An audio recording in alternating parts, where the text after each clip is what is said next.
Bacaan pertama, pembacaan dari surat Rasul Paulus kepada jemaat di Roma, bab 8 ayat 26-30.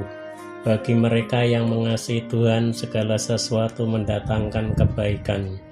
Saudara-saudara, Roh membantu kita dalam kelemahan kita, sebab kita tidak tahu bagaimana sebenarnya harus berdoa. Tetapi Roh sendiri berdoa untuk kita kepada Allah dengan keluhan-keluhan yang tidak terucapkan.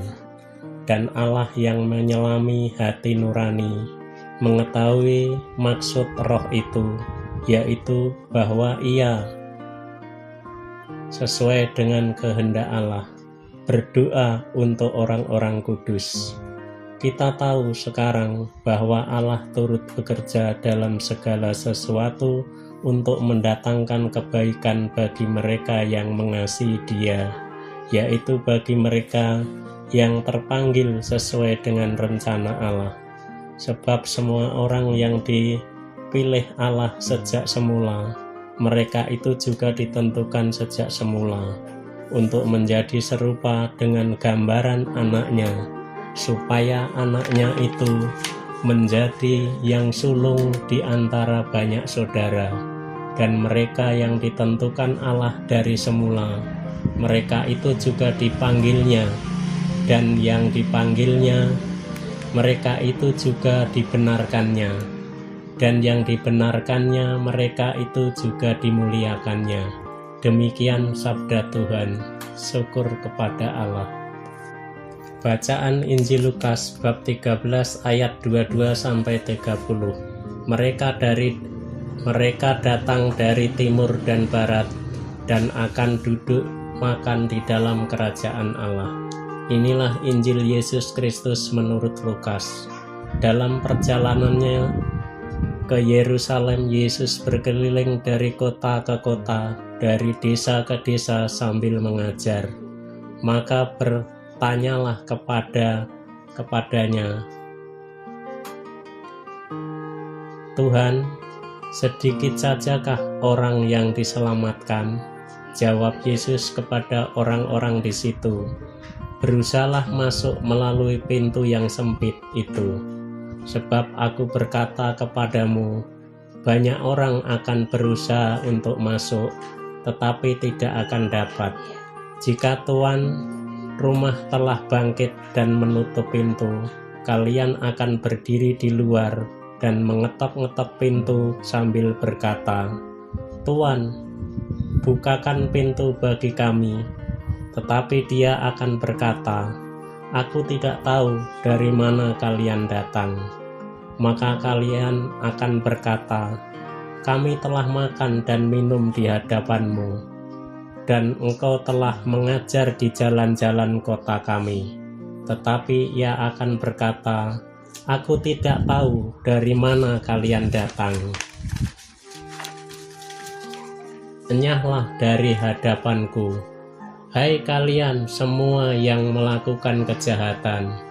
Di sanalah aku mendapat ratap dan kertak gigi, apabila kalian melihat Abraham dan Ishak dan Yakub dan semua nabi ada di dalam kerajaan Allah. Tetapi kalian sendiri dicampakkan di luar, dan orang akan datang dari timur dan barat, dari utara dan selatan, dan mereka akan duduk makan di dalam kerajaan Allah. Ingatlah, ada orang terakhir yang akan menjadi terdahulu, dan ada orang terdahulu yang akan menjadi yang terakhir. Demikianlah Injil Tuhan. Terpujilah Kristus." Renungan. Jangan pernah merasa sudah pantas masuk surga. Hari ini kita dihadapkan kepada suatu perikop kitab suci yang sungguh mengusik kita. Ada suatu pertanyaan yang sangat fundamental. Siapakah nanti yang bisa diselamatkan? Yesus berkata, tidak semua orang bisa dengan mudah masuk dalam kerajaan surga. Berjuanglah untuk masuk Melalui pintu yang sempit itu, ada orang yang mengetok-ngetok pintu minta untuk masuk sambil berkata, "Tuhan, tolong bukakan pintu bagi kami." Tetapi Tuhan menyebut, "Aku tidak kenal kamu." Bayangkan kita tidak berusaha hidup baik. Kita sudah berjuang mengikuti perintah-perintah. Kita sudah banyak berdoa, tetapi ternyata pada bagian terakhir ketika kita berada pada hari penghakiman, Tuhan berkata, "Aku tidak kenal engkau." Jangan pesimis dulu.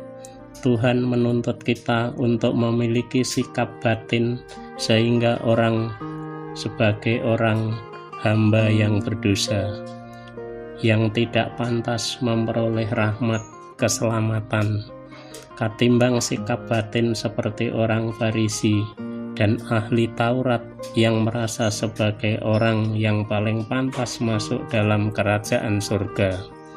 Jangan pernah mengungkap banyak jasa kita kepada Tuhan. Perkara dalam kerajaan surga bukan soal jasa kita, melainkan pertama-tama terkait dengan kerahiman Allah kepada kita orang yang berdosa ini. Allah yang Maha Rahim, Engkau sungguh menghasihani kami sehingga putramu rela wafat di salib. Semoga kami pun mengasihi Engkau dengan seluruh diri kami. Amin.